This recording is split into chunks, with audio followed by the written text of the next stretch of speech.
Assalamualaikum warahmatullahi wabarakatuh. Di video kali ini saya akan memaparkan mengenai hasil observasi video YouTube yang berjudul Bisnis Sambal Bidik Pasaran Nasional dengan Inovasi Kemasan dari channel TV Bisnis. Sebelumnya, perkenalkan, nama saya Safinatul Janah dari NIM 195221012 kelas akuntansi syariah 5C. Kemudian, profil usaha. Nama pemilik adalah Yeni Aji Puntorini dan nama produk Sambal Jos Bu Yeni yang beralokasikan di Jalan Celeban nomor 373 RT 16 RW 4 Kecamatan Umbul Harjo, Kota Yogyakarta, Daerah Istimewa Yogyakarta. Sambal Jos Bu Yeni ini telah berdiri sejak tahun 2015. Produk dari Sambal Jos Bu Yeni ini terdiri dari sambal terasi, sambal pete, sambal cumi, sambal tongkol, sambal teri, dan sambal bawang. Untuk harga dari Sambal Jos Bu Yeni ini adalah Rp23.000.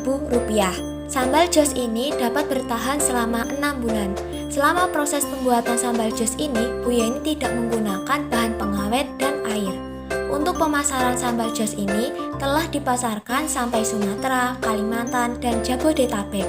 Kemudian, permasalahan yang dialami Bu Yeni selama menjalankan usaha Sambal Jos ini. Yang pertama, bahan baku yang mengalami kenaikan dan penurunan harga di pasaran. Yang kedua, banyak permintaan konsumen yang menginginkan Sambal Jos ini berbentuk kemasan kecil atau sachet. Selanjutnya, teori yang mendasari dari permasalahan tersebut. Di sini saya mengambil teori mengenai pengambilan keputusan taktis. Keputusan taktis merupakan suatu tindakan berskala kecil yang bermanfaat untuk tujuan jangka panjang. Pengambilan keputusan taktis terdiri atas pemilihan di antara berbagai alternatif dengan hasil yang langsung atau terbatas. Tujuan keseluruhan dari pengambilan keputusan taktis adalah memilih strategi alternatif sehingga keunggulan bersaing jangka panjang dapat tercapai. Yang terakhir, pembahasan mengenai keterkaitan antara permasalahan dengan teori yang mendasari. Untuk permasalahan yang pertama, menurut saya menggunakan ilustrasi keputusan meneruskan atau menghentikan. Dalam video tersebut, Bu Yeni mengatakan bahwa adanya kenaikan dan penurunan harga bahan baku dapat mempengaruhi jumlah produksi Sambal Jos. Maka, alternatif yang digunakan adalah yang pertama, Bu Yeni akan mengurangi HPP, misalnya menjadi setengahnya. Yang kedua, Bu Yeni akan membuat Sambal Jos hanya sesuai dengan pesanan konsumen. Karena di dalam video tidak adanya perhitungan biaya dan manfaat, maka langsung diambil keputusannya, yaitu Bu Yeni memutuskan untuk menggunakan kedua alternatif tersebut.